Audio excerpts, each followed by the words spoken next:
నమస్కారం. ఈనాటి మన విశ్లేషణకు స్వాగతం. కార్పొరేట్ ప్రపంచంలో నైతికతకు, సంస్థ మనుగడకు మధ్య జరిగే ఒక భయంకరమైన పోరాటాన్ని మనమిక్కడ చూడబోతున్నాం. ఒకవైపు వందల మంది ఉద్యోగుల భవిష్యత్తు, మరొకవైపు రాజీ పడలేని సత్యం. ఈ రెండింటి మధ్య నలిగిపోయే ఒక అద్భుతమైన సంఘటన ద్వారా ఈరోజు మనం ఫిలాసఫీలోని రెండు ప్రధాన సిద్ధాంతాలు ఎలా ఢీకుంటాయో తెలుసుకుందాం. పదండి, మొదలు పెడదాం. నేరుగా ఆ 40వ అంతస్తులోని బోర్డ్రూంలోకి వెళ్దాం.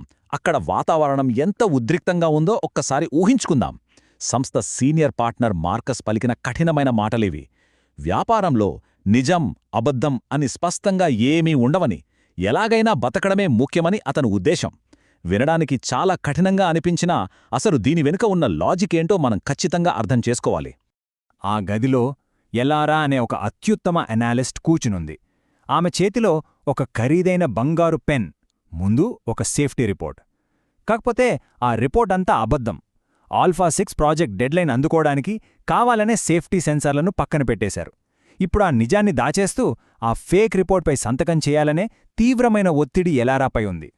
ఇక్కడ 2 అనేది కేవలం ఒక అంకె కాదు. ఆ ఆల్ఫా-6 ప్రాజెక్ట్లో సెన్సార్లను నిర్లక్ష్యం చేసినందుకు ప్రాణాపాయ స్థితిలో ఆస్పత్రి పాలైన 2 టెక్నీషియన్లకు ఇది ప్రతీక. ఉద్దేశపూర్వకంగా చేసిన తప్పుకు బలైన అమాయకులు వాళ్ళు. ఎలారా మనసును ప్రధానంగా తొలుస్తున్నది ఇదే. కాని వెంటనే మరోవైపు చూస్తే 5,000.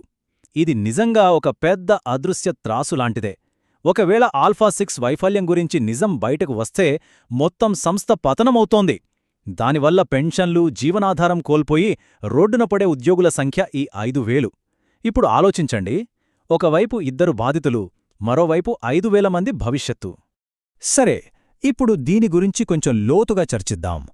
మార్కస్ వాదనను అర్థం చేసుకోవాలంటే మనం ఉపయోగితావాదం అంటే ఏంటో చూడాలి.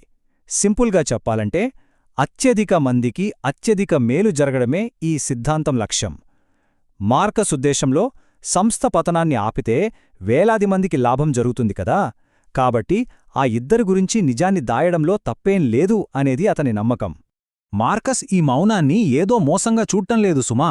వేలాది మందిని రోడ్డున పడకుండా కాపాడే ఒక ఆచరణాత్మక సాధనంగా, ఒక కరెన్సీగా అతను దీన్ని భావిస్తున్నాడు. నిజం చెబితే జరిగే నష్టం కన్నా మౌనంగా ఉండి కాపాడే లాభమే అతనికి చాలా ముఖ్యంగా కనిపిస్తోంది. ఒక్కసారి మార్కస్ వేస్తున్న లెక్కలు చూద్దాం. నిజం బయటకొస్తే ఏమవుతుంది? బోర్డు వెంటనే ఫండ్స్ ఆపేస్తుంది. శుక్రవారం కల్లా 300 మంది ఉద్యోగాలు పోతాయి. 5,000 మంది పెన్షన్లు గాల్లో కలిసిపోతాయి. మొత్తం స్థానిక ఆర్థిక వ్యవస్థే కుప్పకూలుతుంది. బాధితుల్ని నిందించడం ఎవరికీ ఇష్టం లేకపోయినా ఇంత పెద్ద విధ్వంసాన్ని ఆపాలంటే ఆ అబద్ధం చెప్పక తప్పదు అనేది మార్కస్ వాదన. ఇప్పుడు ఎలారా దృక్కోణానికి వద్దాం. ఇక్కడే మనకు డియోంటాలజీ అనే మరో ఫిలాసఫీ కనిపిస్తుంది. దీని ప్రకారం ఫలితం ఎలా ఉన్నా సరే నిజం చెప్పడమే మన ప్రథమ కర్తవ్యం. ఆర్థిక నష్టం ఎంతున్నా బాధితులకు అబద్ధం చెప్పి సంస్థను కాపాడుకోవటం నైతికంగా ముమ్మాటికి నేరమే అంటుంది ఈ సిద్ధాంతం. ఎలారా వాడిన ఈ అకౌంటింగ్ పదం చూసారా? చాలా పవర్ఫుల్గా ఉంది కదా. డియోంటాలజీ ప్రకారం నిజాయితీ అనేది టైం గడిచే కొద్దీ మార్చుకునే వస్తువు కాదు. మన లాభాల కోసం అబద్ధాన్ని బ్యాలెన్స్ షీట్లో సర్దుబాటు చేయలేము. ఆస్పత్రిలో ఉన్న ఆ కార్మికుల కుటుంబాలకు అబద్ధం చెప్పడం ఎప్పటికీ సార్వత్రికంగా తప్పే అనేది ఎలారా బలమైన వాదన. ఇక్కడ మనం 2 పూర్తి భిన్నమైన ప్రపంచాలను చూస్తున్నాం. బహుళ జనాన్ని కాపాడాలనే మార్కస్ ప్రాక్టికల్ ఆలోచన ఒకవైపు, అబద్ధాల పునాదిపై భవిష్యత్తును నిర్మించలేమనే ఎలారా ఖచ్చితమైన సిద్ధాంతం మరోవైపు. ఎవరి వాదనలో వాళ్లు బలంగా ఉన్నారు. అందుకే ఇది ఇంత సంక్లిష్టమైన నైతిక సంకటంగా మారింది. ఈ పట్టిక మనకు ఈ ఘర్షణను అద్భుతంగా వివరిస్తుంది. ఉపయోగితావాదం ఫలితాలపై ఫోకస్ చేస్తుంది, వైఫల్యాన్ని దాచి 5,000 మందిని కాపాడమంటుంది. కాని డియోంటాలజీ నియమాలకు కట్టుబడి ఉంటుంది. సంస్థ మూతపడినా సరే నిజాన్నే చెప్పమంటుంది. 2 దారులు వేర్వేరు గమ్యాలకు వెళ్తాయి. ఆ ప్రశ్నకు బరువు చాలా ఎక్కువ. 5,000 కుటుంబాలు రోడ్డున పడటం కంటే ఈ నిజమంతా విలువైందా? అయితే ఎలారా దానికొక పదునైన కౌంటర్ ఇస్తుంది.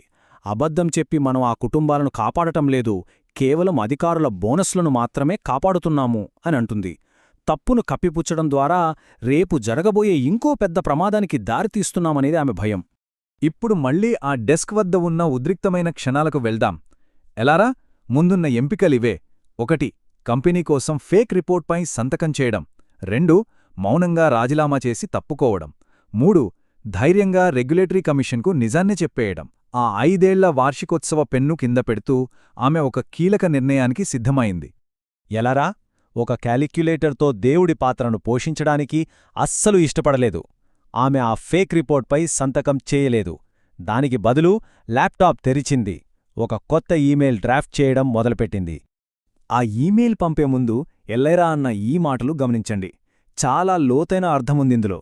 నైతికతను వదిలేసి సంస్థ సాధించిన లాభాలన్నే ఒక అప్పులాంటివని, ఇప్పుడు ఆ అప్పును చెల్లించే సమయం ఆసన్నమైందని స్పష్టం చేసింది. ఆమె ఆ సెండ్ బటన్ నొక్కగానే అక్కడున్న ప్రతి ఒక్కరి తలరాత శాశ్వతంగా మారిపోయింది. చివరగా మనల్ని మనం అడగాల్సిన ఒక బలమైన ప్రశ్న మిగిలిపోయింది. ఈ నైతిక రుణం చెల్లించాల్సిన సమయం వచ్చినప్పుడు దాన్ని ఏ కరెన్సీతో చెల్లిస్తారు? ఎవరి మౌనంతోనా? ఎవరి త్యాగంతోనా? ఉమ్మడి ప్రయోజనాల పేరిట నిజాలను పూడ్చిపెట్టాలా? లేక ఎంత మూల్యం చెల్లించైనా సత్యం వైపే నిలబడాలా? ఇది ఖచ్చితంగా మనందరం లోటుగా ఆలోచించాల్సిన విషయం.